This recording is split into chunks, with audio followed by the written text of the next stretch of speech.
Please subscribe and hit the bell icon for more updates. Hello everyone, a very warm welcome to Tulos Education. I am Dr. Sheetal Puri, and in this video we will discuss about accessory muscles of inspiration and forceful expiration. Explanation बहुत ही simple है but उतना ही interesting है. So do not forget to like, share and subscribe, and with lots of positivity let's get started.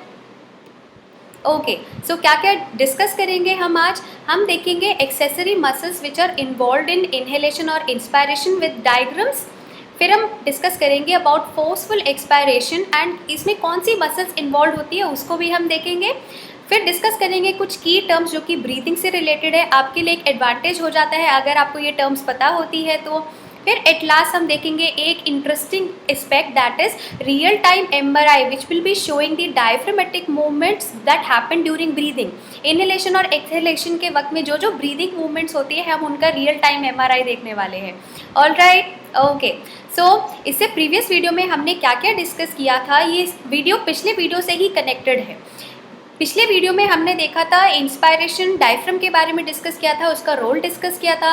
हमने compare किया था external और internal intercostal muscles को diagram की मदद से, और हमने देखा था role of external intercostal muscle and diaphragm in expiration. और एट लास्ट हमने एक्सहेलेशन, नॉर्मल एक्सहेलेशन को भी डिस्कस किया था लास्ट वीडियो में. चलिए आज का स्टार्ट करते हैं एक्सप्लेनेशन विद दिस सिंपल सी एनिमेशन जिसमें आप देख रहे हैं ब्रीदिंग, राइट. जब हवा अंदर जा रही है तो ये ग्रीन कलर का स्ट्रक्चर क्या कर रहा है, ऐसे डोम शेप में ऐसे फ्लैट हो रहा है, वापस ऐसे आ रहा है, फ्लैट हो रहा है, राइट. इसी स्ट्रक्चर को हम डायफ्राम बोलते हैं. जब भी डायफ्राम कॉन्ट्रैक्ट करता है तो नीचे आता है और थोरैसिक कैविटी, जिस कैविटी के अंदर लंग्स प्रेजेंट है उसकी वॉल्यूम बढ़ती है, एक्सपैंड होती है, और जिसकी वजह से प्रेशर का डिफरेंस मेंटेन होता है और हवा बाहर से अंदर आती है, जिसको हम ब्रीदिंग बोल रहे हैं. ऑल राइट, एक और अच्छा सा डायग्राम आपके लिए, सारी चीज़ें सिंप्लीफाई करने के लिए ताकि आप कनेक्ट कर पाएँ अच्छे से लास्ट वीडियो से. एयर जब अंदर जा रही है, फ्लो कर रही है इनसाइड, कि देखिए रिब्स क्या कर रही है, बाहर की तरफ मूव हो रही है और ऊपर उठ रही है. ये रिब्स है, ये बाहर की तरफ मूव हो रही है और ऊपर उठ रही है ऐसे, राइट. बाहर और ऊपर ऐसे, ओके. और एयर जब अंदर जा रही है, सॉरी बाहर जा रही है, जब एयर एक्सहेलेशन के वक्त में जब एयर बाहर जा रही है तो रिब्स क्या कर रही है, ये डाउन और इनसाइड मूव होती है, नीचे और अंदर की तरफ, राइट. रिब के जैसे मूव होता है, चेस्ट ऐसे मूव करती है, और डायफ्राम इनहेलेशन के वक्त में फ्लैट करता है, कॉन्ट्रैक्ट करता है और डोम शेप में वापस आ जाता है जब एक्सहेल करेंगे, राइट. जब एक्सहेल करते हैं तो यही डायफ्राम रिलैक्स कर जाता है और डोम शेप में वापस आ जाता है. ओके, तो ये था क्रक्स, ताकि आप कनेक्ट कर पाए ब्रीदिंग का. Accessory muscles of inhalation. Accessory क्यों बोल रहे हैं, क्योंकि term accessory muscles it refers to those that assist, सिर्फ असिस्ट करती है but they do not play a primary role in breathing, right. ये ब्रीदिंग में प्राइमरी रोल, मुख्य रोल नहीं निभाती हैं. ये तभी यूज़ होती हैं, उन कंडीशंस में यूज़ होती है जब आपकी metabolic requirement, metabolic demand high हो जाती है, जैसे एक्सरसाइज करके आते हैं तो O2 का रिक्वायरमेंट बढ़ जाता है, हमें ज़्यादा एयर की रिक्वायरमेंट होती है, और ज़्यादा एयर की रिक्वायरमेंट के लिए क्या करना पड़ेगा, थोरैसिक कैविटी का वॉल्यूम और बढ़ाना पड़ेगा along with diaphragm and intercostal muscle के साथ साथ. इसलिए ये क्या करेंगी, ये एक्सेसरी मसल्स असिस्ट करेंगी, हेल्प करेगी डायफ्राम और इंटरकॉस्टल मसल को, ताकि थोरैसिक कैविटी का वॉल्यूम थोड़ा और बढ़ाया जाए और हवा अंदर ली जाए, राइट. तो एक्सरसाइज के वक्त में यूज़ होती है या किसी रेस्पिरेटरी डिसफंक्शन के वक्त में यूज़ होती है, जैसे कि अस्थमा अटैक के वक्त में. ओके, चलिए. एक्सेसरी मसल ऑफ इनहेलेशन, ये तीनों मसल्स है, इनके नाम से प्लीज़ मत घबराइए, इनके नाम से मत घबराइए. हम एक एक मसल का डायग्राम देखेंगे और समझेंगे भी, तो आपको बहुत आसानी होने वाली है याद रखने में. ये सारी मसल्स जिपमर और एम्स पॉइंट ऑफ व्यू से बहुत बहुत इंपॉर्टेंट है, लेकिन नीट में इतनी इंपॉर्टेंट नहीं है. अगर आपको पता है तो आपका फ़ायदा है, नहीं नीट के हिसाब से इतनी इंपॉर्टेंट नहीं है, लेकिन एम्स और जिपमर के पॉइंट ऑफ व्यू से बहुत इंपॉर्टेंट है. चलिए समझते हैं हम. स्टर्नोक्लीडोमेस्टॉइड. स्टर्नोक्लीडोमेस्टॉइड ये क्या करेगी, ये स्टर्नम को उठाने का, एलिवेट करने का काम करेगी. इसका प्राइमरी एक्शन, इसका मुख्य एक्शन क्या है, मुख्य एक्शन है rotation of head to the opposite side. अभी हम डायग्राम देखेंगे तो आप बिल्कुल अच्छे से कनेक्ट कर पाएंगे और कोई मुश्किल नहीं होने वाली इसको समझने में. ये क्या करेगी, स्टर्नोक्लीडोमेस्टॉइड का प्राइमरी रोल जो है, हेड को जब हम अपोजिट साइड पे रोटेट करते हैं तो ये उसमें मदद करती है और असिस्ट करती है ब्रीदिंग में। सेकेंड मसल क्या है, स्केलीन मसल है। ये क्या करेगी, फर्स्ट टू रिब्स को एलिवेट करने का काम करेगी। और पेक्टोरेलिस माइनर मसल, ये क्या करती है, ये चेस्ट की मसल है जो कि एलिवेट करती है थर्ड थ्रू फिफ्थ रिब्स को। ओके, अब डायग्राम देखें।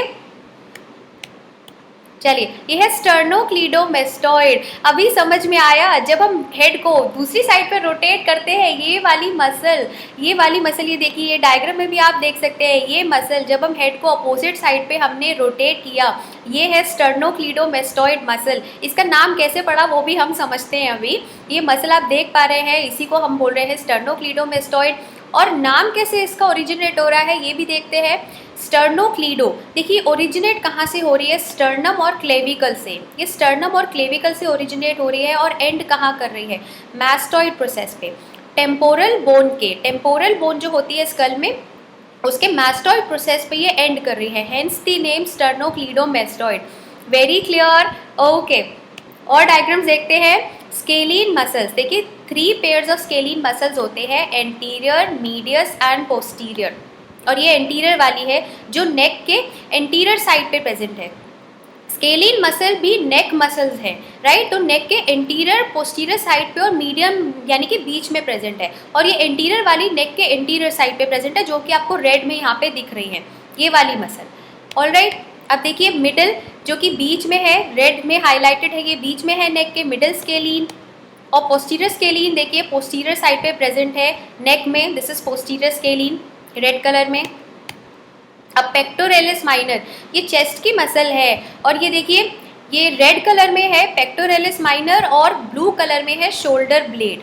आप कनेक्ट कर पा रहे हैं यहाँ पे, ये शोल्डर ब्लेड से कनेक्टेड है, right. Okay, great. So everything clear, crystal clear. अब देखिए there is no definitive list of accessory muscle, क्योंकि जो जितनी हमने एक्सेसरी मसल्स पढ़ी उसके अलावा और बहुत सारी मसल्स यूज होती हैं, लेकिन ये दोनों की दोनों मसल जो स्टर्नोक्लीडोमेस्टॉइड और स्केलीन को हम टिपिकली इंक्लूड करते हैं, क्योंकि ये क्या कर रही है, ये रिब केज को एलिवेट करने का काम कर रही हैं। इन दोनों मसल्स के अलावा बहुत सारी मसल्स हैं और मसल्स हैं जिनको हम नहीं पढ़ेंगे, हम नहीं डिस्कस करेंगे। टिपिकली ये 2 मसल्स ही इंक्लूड की जाती हैं, क्योंकि ये क्या कर रही है, ऑफकोर्स रिब केज को उठाने का काम कर रही हैं। And involvement of these muscles it seems to depend on the degree of respiratory effort. Quiet breathing के वक्त में, नॉर्मल ब्रीदिंग के वक्त में स्केलीन्स जो है ये कंसिस्टेंटली फिजिकली एक्टिव होती है, while sternocleidomastoids they are quiet. Okay, और जब हम रेस्पिरेटरी वॉल्यूम को बढ़ाएंगे with an increase in the respiratory volume, sternocleidomastoid they also become active and both the muscles are simultaneously active when one breathes at the maximal flow rate। जब maximum flow rate हम लेंगे, respiratory volume को बढ़ा देंगे, तो दोनों की दोनों एक्टिव हो जाएंगी। Okay, great, clear. अब नॉर्मल ब्रीदिंग रेट क्या है आपका, 12 to 16 टाइम्स पर मिनट। इसको याद रखेंगे, ये एनसीईआरटी में भी मेंशन्ड है, इस पर डायरेक्ट नीट का क्वेश्चन आया भी हुआ है और आता भी है, तो प्लीज़ इसको याद रखिए। ओके, फोर्सफुल एक्सपायरेशन, फोर्सफुल यानी कि जब हम एक्सहेल करते हैं, एक्सपायर करते हैं फोर्सफुली, फोर्स लगा के जब हम एक्सहेल करते हैं। Basically we are increasing the strength of expiration. देखिए ये एनसीईआरटी में भी मेंशन्ड है कि कुछ मसल्स को यूज़ करके हम फोर्सफुल एक्सपायरेशन कर सकते हैं, और उसी मसल्स के बारे में हम यहाँ डिस्कस कर रहे हैं, 2 मसल्स के बारे में। सबसे पहला इंटरनल इंटरकॉस्टल मसल, हमने लास्ट वीडियो में देखा भी था कि ये कैसे प्रेजेंट होती है विद रिस्पेक्ट टू एक्सटर्नल। ये अंदर प्रेजेंट होती है, रिब्स के अंदर की साइड प्रेजेंट होती है और रिब्स के बीच में प्रेजेंट होती है, 11 pairs in number. Alright, so role of internal intercostal muscle. Internal का मतलब क्या होता है, शब्द से ही जो है ट्रिक अपनी जनरेट कीजिए।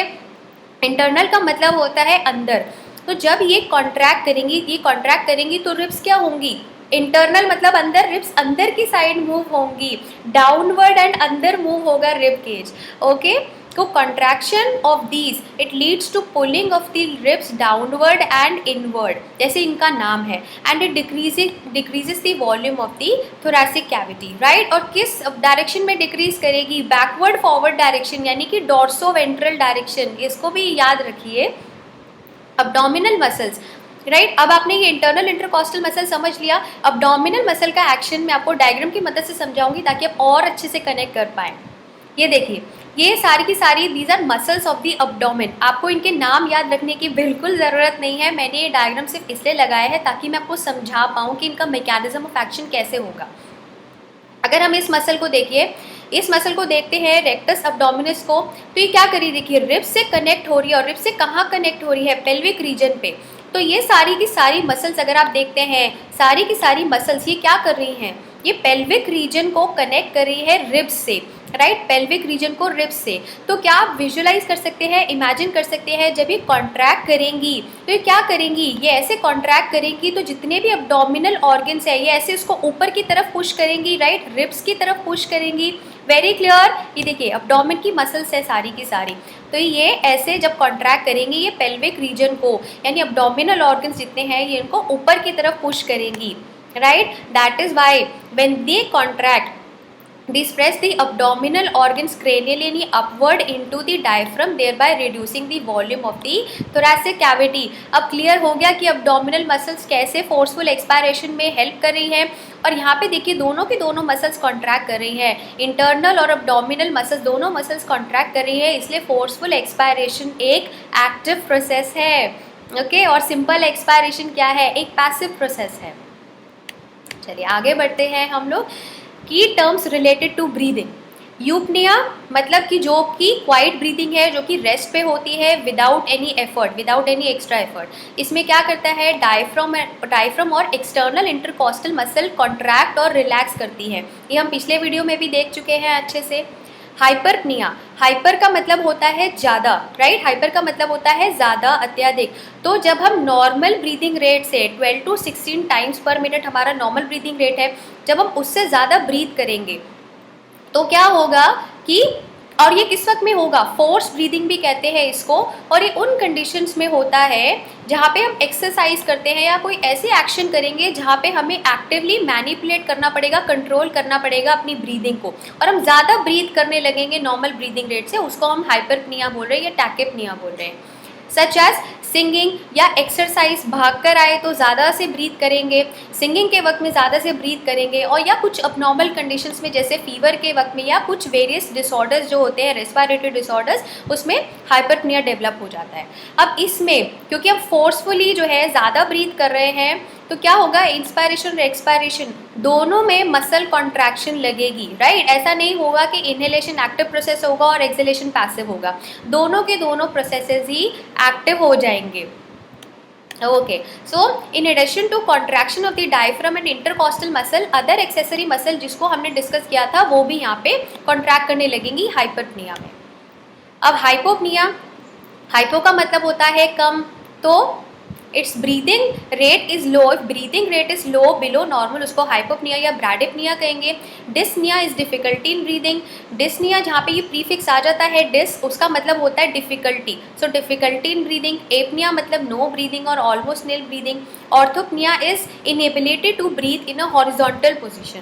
और एपन्यूसिस, एपन्यूसिस का मतलब क्या है, जब इंस्पायरेशन यानी कि इनहेलेशन प्रोलॉन्ग हो जाती है उसको एपन्यूसिस बोलते हैं, इसको याद रखिए। इसकी मदद से हम नेक्स्ट वीडियो में क्या है रेस्पिरेटरी ग्रुप समझने वाले हैं। आप एपन्यूसिस की टर्म को समझ गए हैं, जब इनहेलेशन प्रोलॉन्ग हो जाएगी उसको एपन्यूसिस बोलेंगे, ओके। चलिए अब time for the real MRI, हम रियल एमआरआई देखने वाले हैं।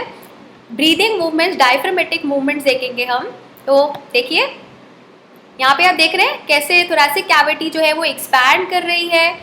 अभी डीप इनहेलेशन हुई और डायफ्राम बिल्कुल नीचे चला गया और थोरेसिक कैविटी जो है वो और ज़्यादा एक्सपैंड हुई, कैसे नीचे की तरफ डायफ्राम पुश कर रहा है, ओके। दोबारा से देखें, ये देखिए थोरेसिक कैविटी एक्सपैंड हुई, नॉर्मल ब्रीदिंग। अभी ये देखिए गहरी सांस ली और डायफ्राम बिल्कुल नीचे पुश कर रहा है, जा रहा है, और थोरेसिक कैविटी की वॉल्यूम फिर से इंक्रीज हो रही है, right. So interesting part for you, देखिए फोर्सफुल ब्रीदिंग, नीचे और नीचे डायफ्राम जो है डिसेंड कर गया, कितना नीचे डिसेंड करा, और थोरेसिक कैविटी की वॉल्यूम ऐसे ही इंक्रीज करे, right. Okay, so I know you have really liked the explanation, really liked the real MRI I have discussed, I have shown. All right. So if you have liked the explanation, do not forget to like, share and subscribe. आपके likes मेरे लिए बहुत important है, बहुत ज़्यादा value रखते हैं. Please do not forget to comment and give your feedback in the comment section. If you have any queries, do post in the comment section. मैं आपके सारे के सारे comments पढ़ने वाली हूँ. If you have any doubts, do post. And till then, stay safe, stay happy. Goodbye.